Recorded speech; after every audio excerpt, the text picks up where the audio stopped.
नमस्कार। मैं शैलेंद्र वाजपेयी आप सबका एक बार फिर से स्वागत करता हूं अपने इस यूट्यूब चैनल पे। अभी मैं एक पोजीशन सॉल्व करने जा रहा हूं लीचेस पे। एक क्या हो सकता है, सिचुएशन पे कि इसके नेचर पे डिपेंड करेगा पोजीशन की, कि पोजीशन कैसी आ रही। तो एक से ज़्यादा भी सॉल्व हो सकती हैं। कई बार पोजीशन ऐसी आती है कॉम्प्लिकेटेड जिसमें आपको समझाने में ज़्यादा टाइम लग सकता है। तो लेट्स सी, देखते हैं कि कितने पोजीशन में सॉल्व कर पाता हूँ, क्योंकि पोजीशन सॉल्व करना मेरा मकसद नहीं है, मैंने जैसे पहले बताया था। आप कैसे कर पाएंगे उसको समझाना मेरा जो मेन उद्देश्य है वो है। तो इसमें मैंने लर्न में क्लिक करने जा रहा हूँ, लर्न देन पजल्स। और ये पजल स्टार्ट हो गई, आपको दिख रहा होगा। सिंपल, आप यहाँ क्या देख रहे हैं कि रुक का जो अटैक है बिशप पे आ रहा है, यानी बिशप पे डबल अटैक है। बिशप कौन सा? जो B7 पे है, उस पे सपोर्ट है हमारे रुक से। जो B3 पे है उस पे दो अटैक है। बिशप हम इजिली हटा सकते हैं, क्योंकि हमारा रुक जो B3 पे है वो प्रोटेक्टेड है, तो प्रॉब्लम कुछ नहीं है। अब बात करते हैं इसके क्वीन की। हमारे पास एक ऑप्शन है कि हम अपोनेंट के क्वीन पे अटैक करें। अपोनेंट का क्वीन कहाँ जा सकता है? अटैक करने के बाद पहले तो देखना ये कि अटैक आएगा कैसे। अटैक रुक हेवन से आ नहीं सकता है, और नाइट B3 स्क्वायर खाली नहीं है, तो अटैक अभी आ नहीं पा रहा है। ठीक है। अब जब हम बिशप को बैक लेंगे तो उसका रुक सपोर्ट पे नहीं आएगा, यानी कि जो बिशप हमारा B7 पे है उसको अगर हम हटाएंगे तो हमारे रुक का अटैक अपोनेंट के रुक पे आएगा। तो अपोनेंट नेचुरल है कि रुक को या तो हटाएगा। रुक को अगर हटाएगा तो हमारी मूव आ जाएगी। इसका मतलब हम इसको बिशप को जो हटाएंगे इसको कहीं थ्रेड देते हुए हटा सकते हैं। थ्रेड कैसे? यह थ्रेड आप दे सकते हैं बिशप को लाके E4। अब जब बिशप को E4 लाएंगे तो रुक का अटैक रुक पे होगा और बिशप का अटैक बिशप पे होगा। तो अगर रुक इंटू रुक करता है अपोनेंट, तो नाइट इंटू कर देंगे। उसने अपोनेंट को क्वीन भी बचाना होगा, यानी ब्लैक को क्वीन बचाना होगा और ब्लैक को अपना बिशप भी बचाना होगा। दोनों तो बचाया जा नहीं सकता। और अगर बिशप E4 पे लाएंगे तो बिशप इंटू बिशप करने पे रुक इंटू रुक पहले चेक आ जाएगी, और फिर हमको बिशप मिल जाएगा। और हो सकता है वहां मीटिंग थ्रेड भी है, बैक रैंक भी तो लगी है। तो ये एक अच्छा एग्जाम्पल है इसका डिस्कवर अटैक का। डिस्कवर अटैक आप सब लोगों को पता ही होगा। तो बिशप E4 खेल सकते हैं। मैं यहाँ पे अभी मूव आपको कुछ दिखा नहीं रहा हूँ लिख के, और कर्सर से भी नहीं दिखा रहा हूँ कि कहाँ पे है, क्योंकि मेरा एक कोशिश ये है कि आप अब धीरे धीरे इमेजिन करने की कोशिश करें, इमेजिन करने स्टार्ट करें। तो यहाँ पे बिशप E4 बेस्ट मूव है, मैं इसको चल देता हूँ। तो मैंने बिशप E4 मूव किया। बिशप E4 मूव किया, अपोनेंट ने रुक से रुक टेक किया। फिर मैं नाइट से इसको टेक कर देता हूँ। ठीक, नाइट से टेक हुआ, मैं बिशप से इसको टेक कर देता हूँ, और ये पोजीशन हमारी सॉल्व हो गई। तो उम्मीद करते हैं ये पोजीशन समझ में आ गई होगी आपको। नेक्स्ट पोजीशन पे आते हैं, अगली। कंटिन्यू ट्रेनिंग कर दिया। अब यहाँ आपको दिख रहा है कि ये जो रुक है H5 पे है, ये हमारे नाइट पे अटैक कर रहा है, और इस नाइट पे दो अटैक है। तो हमारे ब्लैक पीस, हमको ब्लैक से सॉल्व करनी है पोजीशन को। ब्लैक की बेस्ट मूव ढूंढना है। तो 1 2 3 पीस बराबर है। 1 2 3 पीस अपोनेंट के पास भी बराबर है, लेकिन व्हाइट एक्सचेंज ऑफ है। मतलब व्हाइट के पास नाइट के बदले में रुक है। साथ में अगर पॉन की बात करें तो ब्लैक के पास 4 पॉन है और व्हाइट के पास 5 पॉन, यानी कि अभी प्रैक्टिकली देखा जाए तो पोजीशन, मतलब जो मटेरियल है, मटेरियल में ब्लैक डाउन है। अब देखते हैं कि अब ब्लैक के पास अटैक के क्या सोर्स हैं, अटैक कैसे कर सकता है ब्लैक। अब आपको दिख रहा है ब्लैक एक तो अटैक ला सकता है, किंग जाके G6 रुक पे अटैक लाएगा, लेकिन उससे कुछ गेन होने वाला है नहीं। एक आपको दिख रहा होगा बिशप का डायरेक्ट अटैक आ रहा है G3 पॉन पे, यानी G3 पॉन पे अगर हम बिशप से अटैक करें तो उसको टेक करना फोर्स हो जाएगा किंग से। जब किंग से टेक करेगा तो हम बिशप इंटू चेक देंगे, और जब बिशप इंटू चेक देंगे तो किंग के पास स्क्वायर्स होंगे जाने के लिए G2, H2, H3 and G4। आप कैलकुलेट करने जब आप करते हैं तो आपको सब एक एक करके सब स्क्वायर कैलकुलेट करना होता है, देन आपको मूव मिलेगी। अब देखना ये क्या इसमें कोई प्रॉब्लम है। बिशप इंटू पे जब किंग इंटू करेंगे तो queen into rook check, queen into bishop check आएगी, फिर किंग हटेगा और हमारा अटैक आ गया। लेकिन अगर आप देखेंगे इस पोजीशन को ध्यान से तो अटैक जो आपको आ रहा है ये थोड़ा सा अधूरा लग रहा है। अधूरे का मतलब क्या है? आपको मतलब लग रहा होगा ये कि जब क्वीन अटैक में पार्ट ले रहा है तो कमी किस चीज की लग रही है। आप थोड़ा इसको सोचिए, चाहे तो रोक के, मैं बताने से पहले बता दे रहा हूँ, आप चाहे तो वीडियो पॉज कर सकते हैं। आप चाहे तो यहाँ रोक के सोचिए कि जब बिशप इंटू G3 हुआ, किंग इंटू G3 हुआ, क्वीन इंटू बिशप हो गया, तो क्वीन तो अटैक कर रहा है, लेकिन क्वीन केवल अटैक करके गेम को विन नहीं कर सकता है ना। उसके लिए क्या चाहिए होगा, उसके लिए हमको चाहिए होगा नाइट। अब आपको थोड़ा बात समझ में आ गई होगी। लेकिन नाइट क्या है, नाइट है पिन में, यानी कि bishop into G3, king into G3, queen into then bishop. अब किंग कहीं भी हटेगा तो अटैक आपका अधूरा रहेगा, अटैक आप कर नहीं पाएंगे क्योंकि आपका नाइट जो है पिन में है। इसका मतलब बिशप इंटू G3 से पहले आपको कुछ ऐसा करना होगा जिससे आपका नाइट ये पिन से छूट जाए। ये ट्रिक बहुत इंपॉर्टेंट है, इसको बड़े ध्यान से समझिएगा कि हम आगे आने वाली पोजीशन पे जो प्रॉब्लम्स होती है उसको पहले इमेजिन करते हैं, और उस पोजीशन को, जो प्रॉब्लम आने वाली होती है उसको ऐसे कन्वर्ट करते हैं कि जो प्रॉब्लम आ रही है वो ना आए।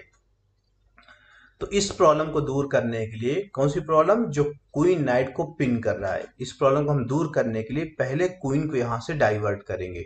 तो क्वीन को डाइवर्ट कैसे करेंगे, क्वीन को डाइवर्ट करेंगे पॉन को A4 पुश करके। मैं आपको चल के दिखाता हूं। पॉन को मैंने आगे बढ़ा दिया। अब यहाँ पे जिसमें लीचेस में जो इसमें दिया है, इसने सीधे नाइट को टेक कर दिया। अगर नाइट को नहीं टेक करता देन हमारा बिशप इंटू G3 मूव आती और ये पोजीशन वर्क कर जाती। तो अभी मैं दिखा दे रहा हूं। मैं एक बार इसको चल के भी दिखा देता हूं कि अगर यहाँ पे क्वीन हटता, तो क्वीन हटने के पास जब मैंने पॉन पुश किया तो क्वीन कहाँ जा सकता है। मान लेते हैं क्वीन ने टेक किया, देन हम इसको टेक करते, फिर king into then queen into. अब अपोनेंट के पास ऑप्शन है किंग हटने का। अगर किंग हटता है अपोनेंट यहाँ, तो आप चाहें तो नाइट की चेक दे सकते हैं। ठीक है, नाइट के चेक पे रुख मिल जाएगा, मिल ही रहा है, और यहाँ पे मेटिंग थ्रेड भी है। किंग हटेगा, फिर क्वीन की चेक, और फिर G2 से बाद में मेट हो जाएगी। चलिए नेक्स्ट पोजीशन आ जाते हैं। आपको समझ में आ गया होगा A4 का आइडिया। ठीक, अब यहाँ पे बात करते हैं। यहाँ क्या हो रहा है, आपको दिख रहा है क्लियर कि नाइट इंटू बिशप हो रहा है। कौन सा बिशप, जो F6 पे है। दिख रहा है या सबको कि नहीं दिख रहा है। नहीं दिख रहा तो आप पॉज करिए, सोचिए। तो नाइट इंटू F6 हो रहा है, नाइट इंटू F6 पे क्वीन इंटू करना फोर्स हो जाएगा। क्लियर। लेकिन अगर क्वीन हट जाए यहां किसी तरह से, तो फिर बिशप पे सपोर्ट नहीं आएगा। एक चीज ये दिखाई दी आपको।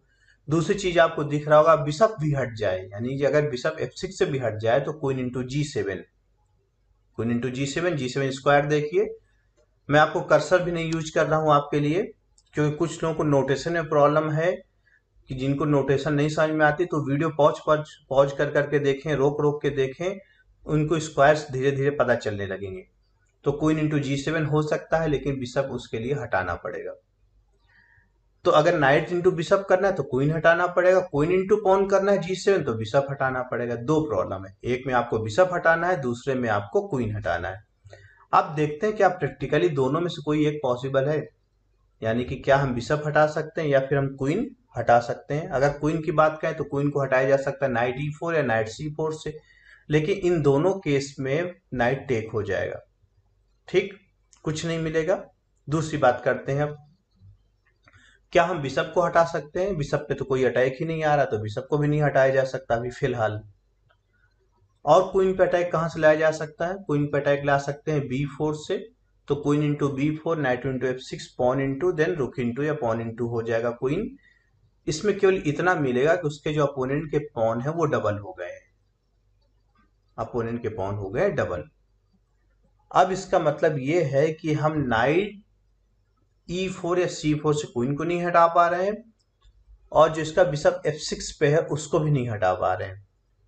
तो अब जब कभी भी ऐसी सिचुएशन आए, आपको लगे कि हटाना है और आप हटा नहीं पा रहे हैं, ठीक, तो अब आपके पास दो ऑप्शन बचते हैं। या तो कोई नया आइडिया फाइंड आउट करें, कुछ और प्लान करें जिसमें से हम अटैक कंटिन्यू कर सकते हैं, या फिर ऐसा कुछ करें जिससे ये जो क्वीन को हटाने का या बिशप को हटाने का जो आइडिया है ये वर्क कर जाए।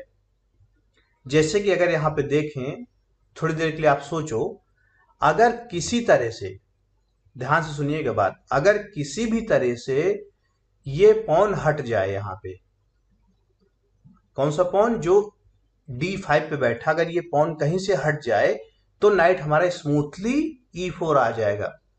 यानी कि नाइट E4 को रोक कौन रहा है, रोक रहा है पॉन।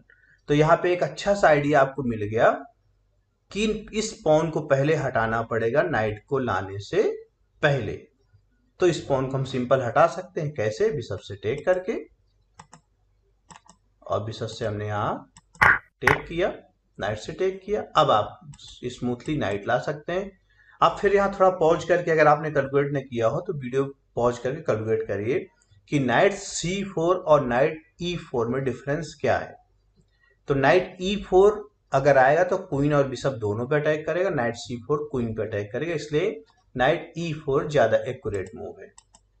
मैंने नाइट E4 चल दिया, क्वीन हट गया। अब आपको दिख रहा है जब नाइट इंटू बिशप होगा तो इसको नाइट नहीं टेक कर सकता, इसको कौन टेक करेगा, सॉरी, नाइट इंटू बिशप पे, हाँ, नाइट नहीं टेक कर सकता। किस केस में नाइट नहीं टेक कर सकता, ये आप सोचो। मतलब केस दो है, कंडीशंस दो हैं।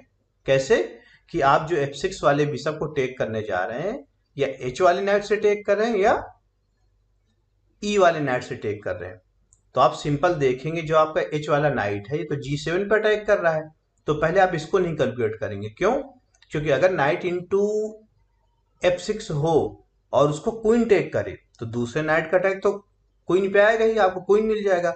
लेकिन अगर नाइट इंटू F6 पे उसको नाइट टेक करे तो उस टाइम पे क्वीन इंटू G7 चेकमेट के लिए आपको H5 पे नाइट रखना होगा।